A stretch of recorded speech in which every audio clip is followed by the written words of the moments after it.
Good afternoon, Jenalyn. Good afternoon, ma'am. Okay, Jenalyn, can you tell me about yourself?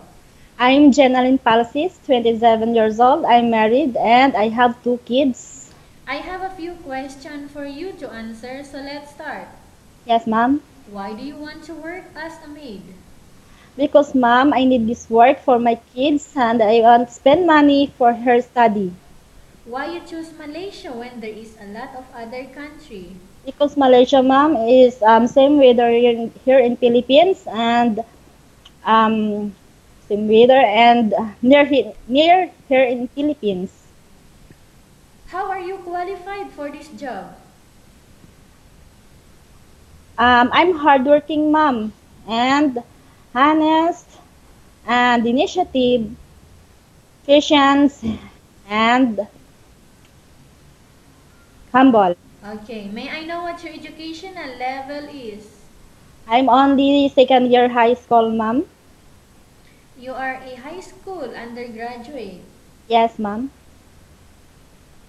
What was your recent working experience?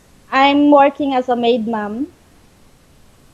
Okay, as a housemaid. Okay. Yes, Have you ma'am. worked abroad before? No, ma'am. Do you have experience of taking care of baby? Yes, ma'am. How about elderly? No, ma'am. Do you have any other special skills? Yes, ma'am. Like Massage. full body massage? Yes, ma'am. Okay. Are you willing to learn new skills? Yes, ma'am. Are you willing to work with a family where the Yes. mother-in-law or any relatives stay together? Yes, ma'am. Currently, are you still working now? Yes, ma'am. Do you know how to cook? Yes, ma'am. What sort of food can you cook? Filipino food, ma'am, but I want to learn Malaysian food. Okay. Are you aware that you will have to do washing, cleaning, ironing, and cooking? Yes, ma'am. From all the house chores that I mentioned to you, which do you like most? All, ma'am. If ever you were selected to work in Malaysia, Jenalyn, who will take care of your kids? My husband's and my parents, ma'am. You are not allowed to use handphone during working hours. Yes, ma'am. You are only allowed to use handphone after you finish all the works and when going to bed. Yes, ma'am. You are strictly needed to surrender the handphone to your employer in the morning and your employer will return back to you once you're going to bed. Yes, ma'am. Okay? You are strictly needed to surrender the handphone to your employer in the morning again and your employer will return back to you once you're going to bed. Yes, ma'am.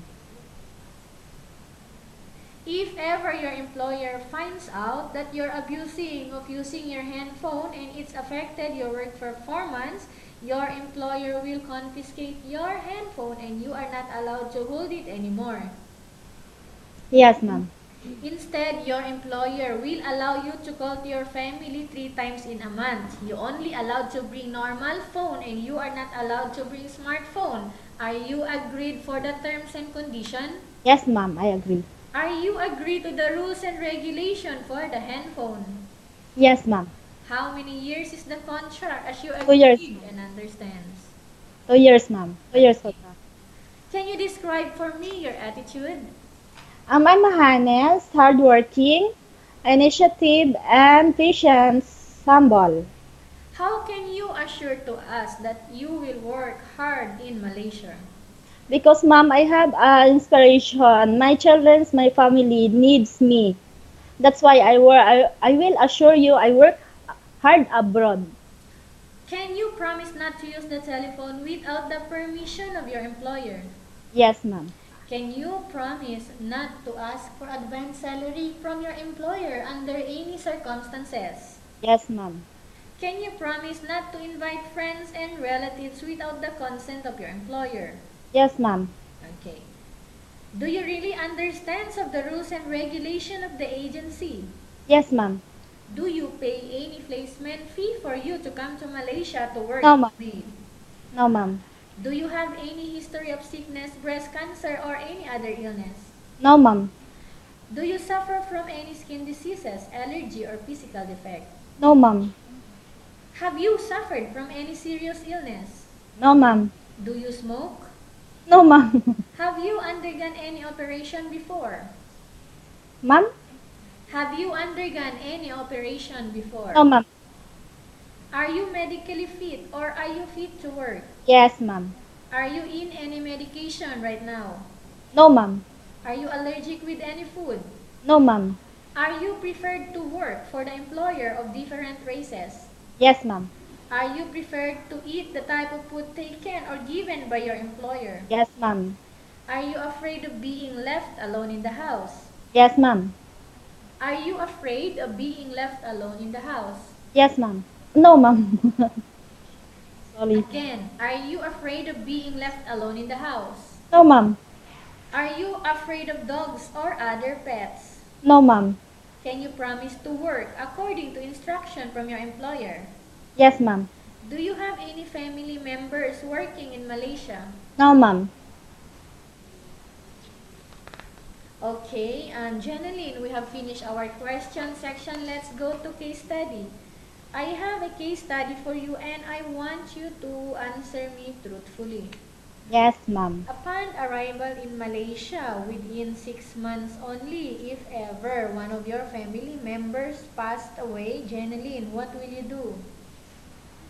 Um, I uh, I only send my family money for financial support because I have a contract. I need to finish them. I need a 2 years contract.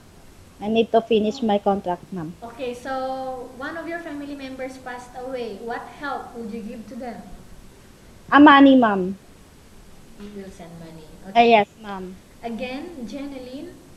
Okay, tell us about yourself. I'm Jenalyn Palsis, 27 years old. I'm married and I have 2 kids. Okay, and why do you want to work in Malaysia as domestic helper?